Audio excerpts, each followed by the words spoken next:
the ones who never came back. People didn't vanish all at once. That was the first problem. Disappearances that come in waves are easier to see. Patterns form quickly, fear spreads, but this didn't feel like a wave. It felt like erosion, one person at a time, weeks apart, different parts of the city, different routines, just enough distance between them to keep anyone from saying the word pattern out loud, until someone finally did. The first report came in during winter. A missing hiker, 34 years old, experienced, prepared. His name was Caleb Wynn. He told his roommate which trail he'd take. He sent a photo of the map. He even texted, "Back before dark." Search teams found his backpack 2 days later. Not torn, not scattered, placed, upright against a tree, like someone had set it down carefully. Water bottle still inside. Phone charger still neatly coiled. No blood. No footprints worth tracking. Just a clean absence. The case was filed as a tragic disappearance, but Detective Elias Crowe didn't like how clean it was. Not because it proved anything, because it didn't. The second report came 6 weeks later. A woman who worked nights at St. Vincent Hospital. Her name was Nina Harlow. This time the details made sense. Her car wasn't found parked somewhere strange, because she didn't have it. Her car was in the shop for transmission work. She'd been taking the bus for a week. That night, security footage showed her leaving the hospital at 11:22 p.m., pulling her hood up against the cold. She walked toward the transit stop that sat under a broken streetlight near the service road, a location people used, but nobody watched. A bus arrived, but Nina never got on. The driver remembered her because she always carried a bright canvas tote. He said she stood near the bench. Then a vehicle rolled up slowly. A white delivery van, plain, unmarked, the kind that belongs to 100 companies. The door opened. Nina stepped back, not running, not screaming, just disappearing from the camera's view for a moment. And when the camera caught the street again, she wasn't there. Over the next year, the city collected more names. Not just hikers, a rideshare driver who went offline mid-shift, a college student who left a late study group, a warehouse worker who never made it home from the train station. Different ages, different neighborhoods, no obvious connection. Police databases listed them separately. Different precincts, different detectives, different theories. But Crowe didn't see separate cases. He saw the silence between them, because the one thing they all shared was what they didn't leave behind. No ransom attempts, no bank activity, no phones lighting up in new locations. Just an ending that never announced itself. People don't simply dissolve. They leave something behind, unless someone makes sure they don't. Crowe began doing what most detectives don't have time to do. He started revisiting the boring parts, the spots everyone wrote off, bus stops, parking structures, trailheads, places where a person can become a shadow without anyone noticing. And it was in the boring parts that the case cracked. Not wide open, just enough. The break came from the edge of a forgotten industrial zone. A utility worker was digging near an abandoned service road, preparing ground for new fiber lines. He hit something solid. At first, he thought it was construction waste. Then he saw bone. He didn't scream. He didn't run. He just sat back on his heels, staring, as if his brain was waiting for the world to correct itself. It didn't. Police sealed off the area within an hour. What they uncovered took 2 full days. 5 shallow graves, carefully spaced, deliberately placed, not deep enough to hide forever, deep enough to delay discovery. The remains were incomplete, not scattered, not damaged by animals, not random, altered deliberately. Crowe stood at the edge of the site, saying nothing, not because he wasn't shocked, because shock didn't help him. Details did. The medical examiner's report arrived 2 days later. Cause of death varied. Blunt force trauma in one case, asphyxiation in another. One case of poisoning, different methods, same outcome.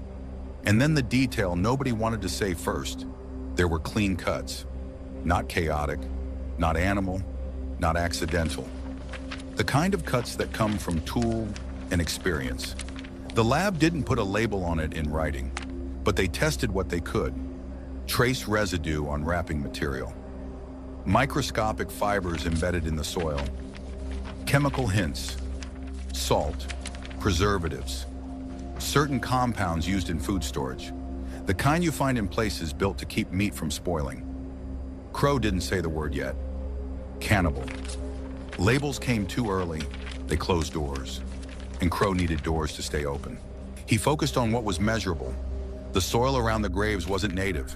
It contained a blend of fine sawdust and industrial grit, the kind you see near old processing sites and storage lots, meaning the bodies had been moved. Someone had placed them here after the fact. Someone with a vehicle, someone with time, someone who wasn't afraid of being alone with what they'd done. Crowe built a map, not just of where the victims disappeared, but of where they were last seen. And slowly the cases began to align, not by who they were, but by where they passed through. A neglected district at the edge of the city, warehouses, food distributors, cold storage facilities. The kind of place people drove past, not the kind they stopped at. It had cameras, but the cameras were always failing. Overwritten footage, blind corners, maintenance issues, a record of complaints no one followed up on. Whoever did this understood visibility, understood how to vanish in plain sight. Then forensics found the first real thread, not in the graves, in a small piece of packaging caught under a root. Industrial-grade vacuum seal material. The lab traced the manufacturer, then traced who in the region bought it in bulk. The list wasn't huge. 3 companies. 2 were legitimate food suppliers with strict logs. The third was strange. A defunct meat processing plant, shut down years earlier, but still active on paper, still owned, still powered, still paying utilities, and still receiving deliveries.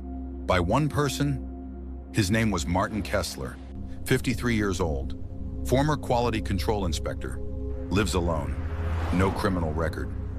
Neighbors described him as polite, quiet, the kind of person you forget the moment he walks away. He volunteered at community food drives. He showed up to help. He smiled. He said the right things, which made Crowe uneasy, because predators don't always look like monsters. Sometimes they look like people who know how to behave. Crowe didn't arrest him, not yet. They had 5 graves, but not the how. And no direct footage placing Martin at any disappearance. So Crowe did something slower, something harder. He made Martin Kessler the center of a quiet circle. Surveillance, purchase tracking, utility monitoring. They watched what he bought, not just food, tools, freezer components, chemical cleaning agents strong enough to erase a scene down to the bone. He bought new gloves weekly, not the thin kind, thick, industrial. He bought heavy-duty trash bags, in bulk, not illegal, not suspicious alone, but together, it began to read like preparation. Then came the search warrant, not for cannibalism, not for murder, for evidence connected to an illegal disposal site. Paperwork, boring, clean, the kind of warrant that doesn't spook someone into running. They entered his property in daylight. His home looked normal, too normal. No mess, no clutter, a place that didn't look lived in, a place that looked maintained. They found a basement door hidden behind storage shelving. It wasn't locked, but it wasn't meant to be noticed. Downstairs, they found a cold room, not a normal freezer, a converted storage space with insulated walls, a reinforced door, and a second ventilation system.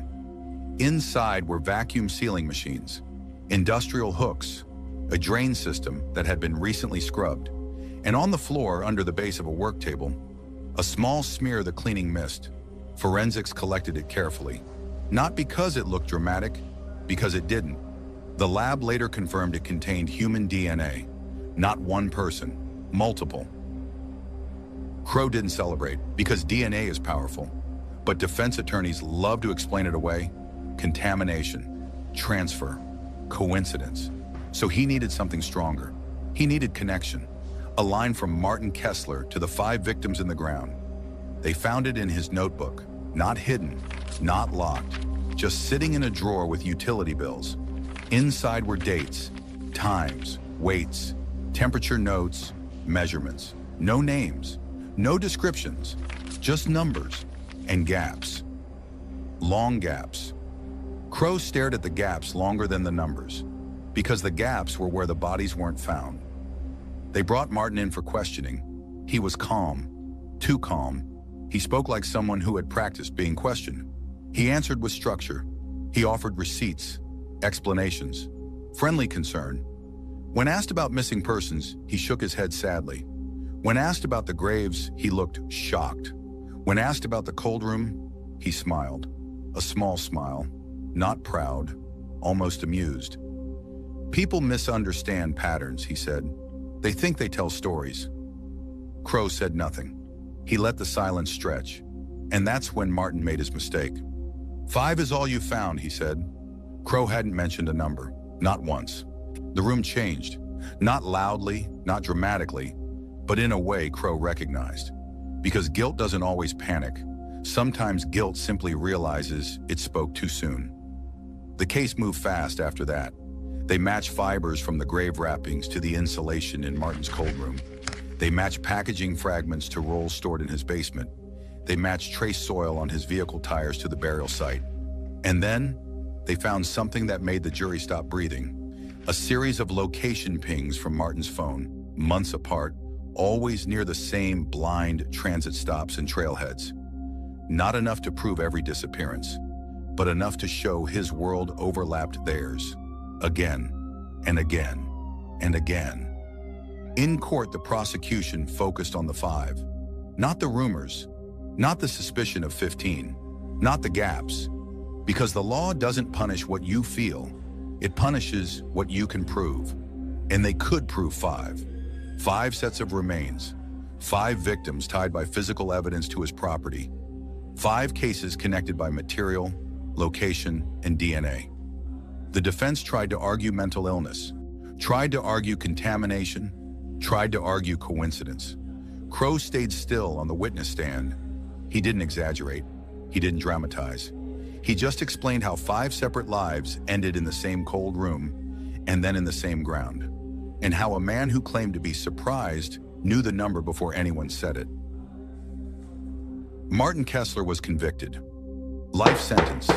No chance of release. The city wanted to hear about the other missing, the suspected 15, the names not in the ground, the gaps. But Crowe could only give the truth he could stand behind. 5 proven, more suspected, and a pattern that looked like erosion. One person at a time, quiet, careful, deliberate. Years later, Crowe returned to the service road. The forest had begun to reclaim the site. Grass grew where tape once hung. 5 markers stood where 5 stories ended, but Crowe counted more. He always would. Because some crimes aren't measured by what you can prove. They're measured by what's missing and how carefully it was taken. Dark evidence. Case closed. But the count never felt complete.